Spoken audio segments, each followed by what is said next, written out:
ನಮಸ್ಕಾರ ವೀಕ್ಷಕರೇ, ಕಳೆದ ವಾರ ನಡೆದಿದ್ದ ರಾಜ್ಯ ಸಚಿವ ಸಂಪುಟ ಸಭೆಯಲ್ಲಿ ಒಂದು ವಿಶೇಷ ತಿದ್ದುಪಡಿ ವಿಧೇಯಕಕ್ಕೆ ಒಪ್ಪಿಗೆ ನೀಡಲಾಗಿತ್ತು.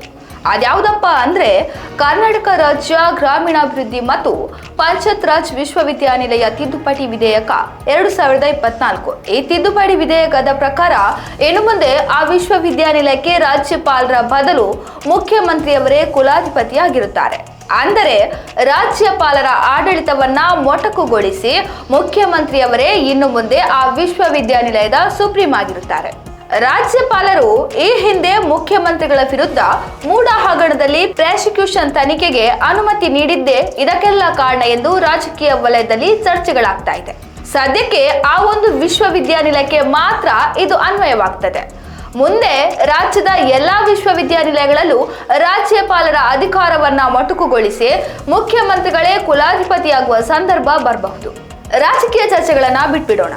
ಆದ್ರೆ ಈ ರೀತಿಯ ನಿರ್ಧಾರವು ಉನ್ನತ ಶಿಕ್ಷಣದ ಮೂಲ ತತ್ವಗಳನ್ನ ಕಡಿಮೆ ಮಾಡುವಂತಹ ತೀವ್ರ ಉದ್ದೇಶವನ್ನ ಹೊಂದಿದೆ ಎಂದರೆ ತಪ್ಪಾಗಲಾರದು.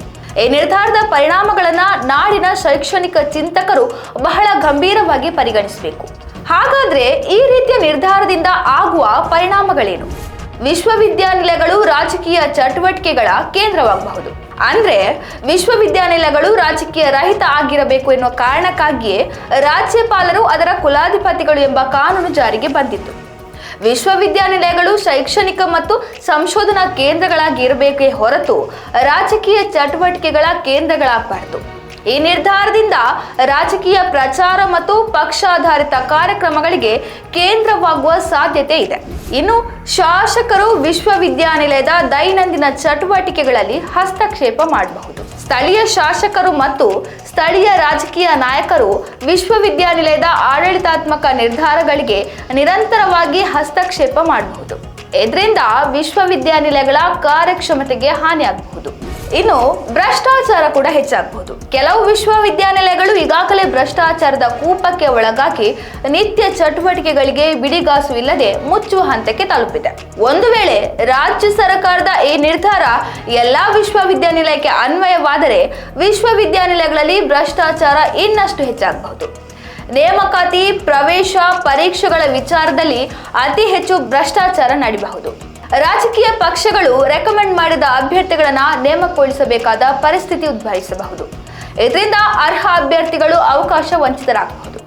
ಕುಲಪತಿಗಳ ಅಧಿಕಾರಕ್ಕೆ ಕತ್ತರಿ. ವಿಶ್ವವಿದ್ಯಾನಿಲಯದ ಕುಲಪತಿಗಳು ರಾಜಕೀಯ ಒತ್ತಡಕ್ಕೆ ಒಳಗಾಗಿ ಸುಗಮವಾಗಿ ಕಾರ್ಯನಿರ್ವಹಿಸಲು ತೊಂದರೆಯಾಗಬಹುದು. ಇದರಿಂದ ಹುದ್ದೆಯ ಘನತೆ, ಸ್ವಾಯತ್ತತೆ ಮತ್ತು ಹುದ್ದೆಯ ಪರಿಣಾಮಕಾರಿತ್ವಕ್ಕೆ ಧಕ್ಕೆಯಾಗಬಹುದು. ಶೈಕ್ಷಣಿಕ ಆಸಕ್ತಿಗಳಿಂದ ದೂರ ಸರಿಯಬಹುದು. ವಿಶ್ವವಿದ್ಯಾನಿಲಯಗಳಲ್ಲಿ ಶೈಕ್ಷಣಿಕ ಚಟುವಟಿಕೆಗಳು ಮಾತ್ರ ನಡೀಬೇಕು. ಯಾವುದೇ ರಾಜಕೀಯ ವೇದಿಕೆಗೆ ವಿಶ್ವವಿದ್ಯಾನಿಲಯಗಳು ಬಳಕೆಯಾಗಬಾರದು. ಒಂದು ವೇಳೆ ಮುಖ್ಯಮಂತ್ರಿಗಳೇ ಕುಲಾಧಿಪತಿಯಾದ್ರೆ ಗ್ರಾಮ ಪಂಚಾಯತಿ, ತಾಲೂಕು, ಜಿಲ್ಲಾ ಪಂಚಾಯತ್ಗಳಂತೆ ವಿಶ್ವವಿದ್ಯಾನಿಲಯಗಳು ಆಗಬಹುದು. ವಿಶ್ವವಿದ್ಯಾನಿಲಯಗಳಲ್ಲಿ ಶೈಕ್ಷಣಿಕ ಚಟುವಟಿಕೆಗಳಿಗಿಂತ ರಾಜಕೀಯ ಚಟುವಟಿಕೆಗಳೇ ಹೆಚ್ಚಾಗಬಹುದು. ರಾಜ್ಯದ ಸರ್ಕಾರಿ ವಿಶ್ವವಿದ್ಯಾನಿಲಯಗಳು ಇವತ್ತು ಹಣಕಾಸಿನ ಕೊರತೆಯಿಂದಾಗಿ ದೈನಂದಿನ ಚಟುವಟಿಕೆಗಳಿಗೆ ತೊಂದರೆಯಾಗ್ತಿದೆ. ನಾಡಿನ ಹೆಸರಾಂತ ವಿಶ್ವವಿದ್ಯಾನಿಲಯಗಳೇ ಇವತ್ತು ಮುಚ್ಚುವ ಹಂತಕ್ಕೆ ತಲುಪಿದೆ. ಮೊದಲು ವಿಶ್ವವಿದ್ಯಾನಿಲಯಗಳನ್ನ ಈ ಸಂಕಟದಿಂದ ಪಾರು ಮಾಡಿ. ಅನೇಕ ವಿಶ್ವವಿದ್ಯಾನಿಲಯಗಳಲ್ಲಿ ಕಾಯಂ ಬೋಧಕರ ನೇಮಕಾತಿಯಾಗದೆ 10-15 ವರ್ಷಗಳೇ ಕಳೆದಿದೆ. ಕಾಯಂ ಬೋಧಕರಿಲ್ಲ ಎಂಬ ಕಾರಣಕ್ಕೆ ವಿದ್ಯಾರ್ಥಿಗಳು ಪ್ರವೇಶ ಪಡೆಯುವುದಿಲ್ಲ. ಈ ಕಾರಣದಿಂದ ಕೆಲವು ವಿಶ್ವವಿದ್ಯಾನಿಲಯಗಳಲ್ಲಿ ಅನೇಕ ಡಿಪಾರ್ಟ್ಮೆಂಟ್ಗಳನ್ನ ಕ್ಲೋಸ್ ಮಾಡಬೇಕಾದ ಪರಿಸ್ಥಿತಿ ಬಂದೊದಗಿದೆ. ಇನ್ನು ಪರೀಕ್ಷಾ ಪ್ರಕ್ರಿಯೆಯಲ್ಲಿ ಕೂಡ ಗೊಂದಲಗಳು ಅನೇಕ ವರ್ಷಗಳಿಂದ ಹಾಗೇ ಇದೆ. ಫಲಿತಾಂಶಗಳು ಸರಿಯಾದ ಸಮಯಕ್ಕೆ ಬರುತ್ತಿಲ್ಲ. ಇದರಿಂದ ವಿದ್ಯಾರ್ಥಿಗಳ ಭವಿಷ್ಯಕ್ಕೆ ತೊಡಗಾಗ್ತಿದೆ.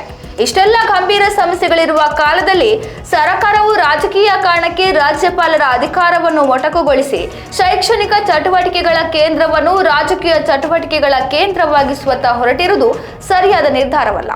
ಈ ವಿಚಾರವನ್ನು ನಾಡಿನ ಶೈಕ್ಷಣಿಕ ಚಿಂತಕರು ಗಂಭೀರವಾಗಿ ಪರಿಗಣಿಸಬೇಕು.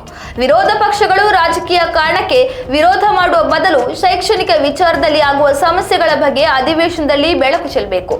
ಯಾವ ಪಕ್ಷದ ಸರ್ಕಾರ ಅಧಿಕಾರದಲ್ಲಿದ್ದರೂ ಇಂಥ ನಿರ್ಧಾರಗಳಿಗೆ ಕೈ ಹಾಕಬಾರದು. ರಾಜ್ಯಪಾಲರೇ ವಿಶ್ವವಿದ್ಯಾನಿಲಯದ ಕುಲಾಧಿಪತಿ ಆಗಿರಬೇಕು. ಇದಾಗಿತ್ತು ಈ ಹೊತ್ತಿನ ವಿಶೇಷ. ಇನ್ನಷ್ಟು ಹೆಚ್ಚಿನ ವಿಚಾರಗಳಿಗಾಗಿ ನೋಡ್ತಾ ಇರಿ ರಿತಮ್ ಕನ್ನಡ.